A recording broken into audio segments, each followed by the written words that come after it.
अब हम आपको महाकुंभ में आए एक ऐसे बाबा की कहानी दिखाएंगे जिसे लेकर अलग अलग दावे किए जा रहे हैं। और वो कहानी बताने से पहले मैं आपको ये बताना चाहता हूं कि इस बार का महाकुंभ जो है वो सोशल मीडिया पर और इंटरनेट पर लगातार ट्रेंड कर रहा है। इस महाकुंभ में अलग अलग तरह के बाबा आ रहे हैं, साधु आ रहे हैं और उनकी कहानियां लोग बड़े चाव से सोशल मीडिया पर देख रहे हैं। और ये बाबा और साधु भी कई तो ऐसे हैं जो रातों रात वायरल हो गए हैं और रातों रात पूरे देश के लोगों ने इनके बारे में जान लिया है। इन्हीं में से एक बाबा हैं जिनके बारे में बड़ी चर्चा हो रही है। उनका नाम है अभय सिंह और लोग इन्हें IITian बाबा कहकर पुकार रहे हैं, क्योंकि जो अभय सिंह हैं, जो ये बाबा हैं, साधु हैं, इन्होंने IIT बॉम्बे से एरोस्पेस इंजीनियरिंग की पढ़ाई की है। तो सोचिए, कोई व्यक्ति जो IIT से एरोस्पेस इंजीनियरिंग करके आया है वो साधु हो गया। देश के लोग बड़े हैरान हो रहे हैं इनकी कहानी सुनकर। बहुत सारे लोग ये दावा कर रहे हैं कि अभय सिंह एक लड़की से प्यार करते थे और जब उन्हें प्यार में धोखा मिला तो वो अपना सब कुछ त्याग कर मोक्ष की तलाश में साधु बन गए। ऐसा भी उनके बारे में कहा जा रहा है। उनकी पुरानी तस्वीरें जब वो IIT में पढ़ते थे वो अब कहीं से निकल कर बाहर आ रही हैं।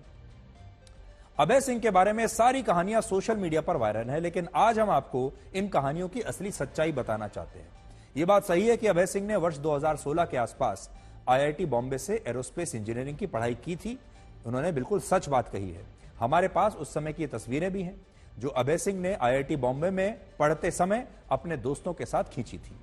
एरोस्पेस इंजीनियर बनने के बाद उन्होंने तय किया कि वो एक ट्रैवल फोटोग्राफर बनने की पढ़ाई करेंगे, यानी वो एक फोटोग्राफर बनना चाहते थे, उसकी तैयारी करना चाहते थे। उनका मन इंजीनियरिंग में था ही नहीं और इसके लिए उन्होंने एक इंस्टीट्यूट में दाखिला लिया और वो उसके बाद फोटोग्राफी सीखने लगे। इसके बाद जब कोविड आया तब वो कनाडा चले गए और कनाडा में उन्होंने अपनी बहन के पास रहकर वहां नौकरी की और नौकरी में उनका सालाना जो पैकेज था वो था लगभग 36 लाख रुपए साल का। अभय सिंह खुद कहते हैं कि वो एक लड़की के साथ 4 वर्षों तक रिलेशनशिप में रहे, लेकिन यह बात गलत है कि उन्हें धोखा मिला और इस धोखे के कारण वो अध्यात्म की दुनिया में आ गए। ये बात गलत है।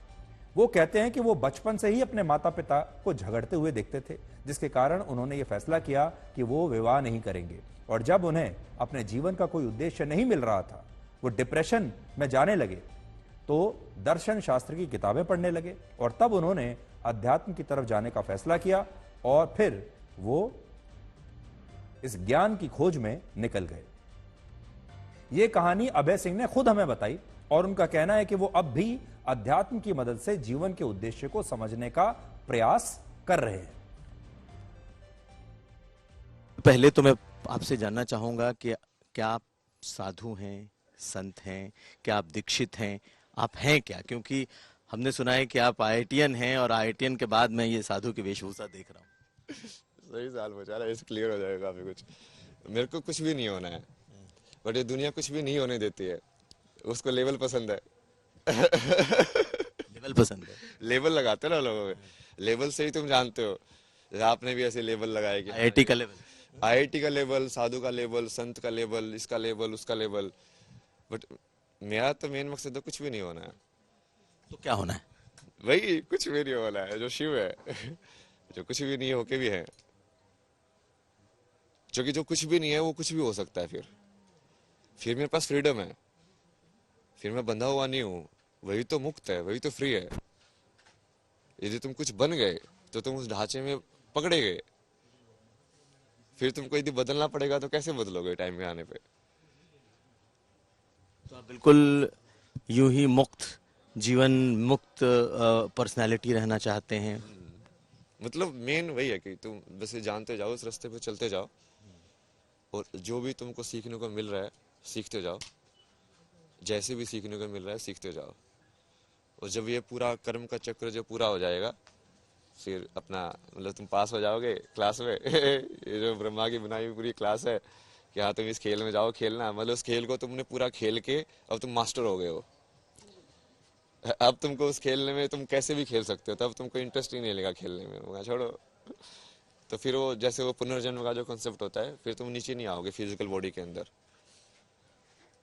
जिसको मोक्ष कहते हैं। जिसको मोक्ष कहते हैं।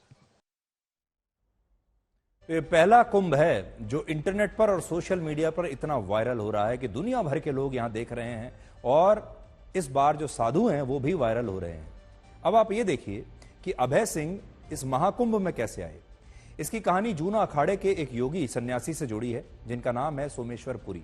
उनका कहना है कि अभय सिंह से उनकी मुलाकात काशी में हुई, जिसके बाद वो उन्हें महाकुंभ के मेले में ले आए और यहां जैसे ही उन्होंने मीडिया को यह बताया कि वो IIT बॉम्बे से एरोस्पेस इंजीनियर बनने के बाद अब एक साधु बन गए हैं, तो उनकी कहानी वायरल हो गई और अब हर कोई पूरे देश में उनके बारे में जानना चाहता है।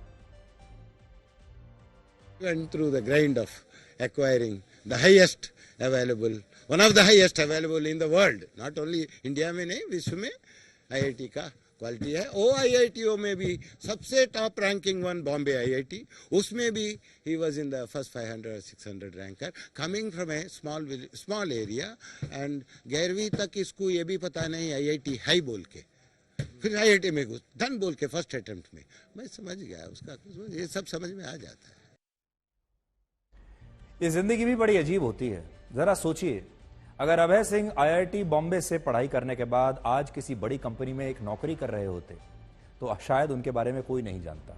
चाहे कितने भी सफल हो गए होते, अच्छे घर में रहते, अच्छी तनख्वाह पा रहे होते, अच्छा परिवार होता, तब भी शायद आप उनकी ये कहानी जानने में कोई दिलचस्पी नहीं दिखाते। लेकिन ये सब छोड़ने के बाद अब उनकी कहानी वायरल हो रही है और अगर वो कोई बहुत बड़ा इनोवेशन भी कर लेते, कोई बहुत बड़ी खोज भी कर लेते, तब भी इस देश के लोग उनके बारे में जानना नहीं चाहते। अब देखिए कि अभय सिंह का परिवार उनके बारे में क्या कहता है। अभय सिंह के पिता कर्ण सिंह पेशे से एक वकील हैं, वो हरियाणा में रहते हैं और उनका कहना है कि अभय सिंह जब डिप्रेशन में थे तब उन्होंने इलाज भी उनका करवाया और उस समय डॉक्टरों ने उन्हें यह बताया कि वो डिप्रेशन से निकलकर अध्यात्म की तरफ जा रहे हैं। लेकिन इसके बाद अभय सिंह ने अपने परिवार से सारे संपर्क तोड़ लिए, अपने पिता और परिवार के बाकी लोगों के फोन नंबर को ब्लॉक कर दिया और उनका परिवार आज भी उनके घर लौटने का इंतजार कर रहा है।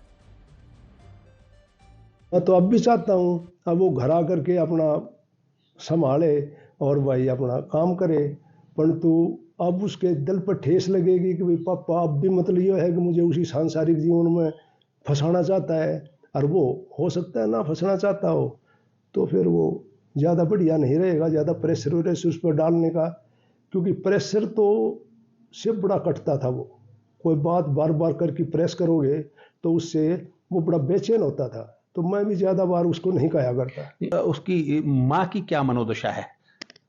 माँ की तो मनोदशा देखो, इतनी खुश तो क्या होगी वो, अगर भाई जिसका एक बेटा वो सन्यासी बन जाए।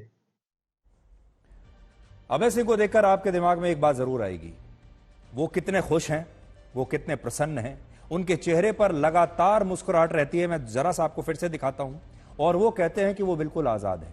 एक व्यक्ति को इससे ज्यादा जीवन में क्या चाहिए? सब खुश रहना चाहते हैं, वो खुशी अभय सिंह के पास है। आप देखिए, वो लगातार मुस्कुराते रहते हैं, लगातार आपको प्रसन्न दिखाई दे रहे हैं, जबकि उनके पास कोई भौतिक वस्तु नहीं है।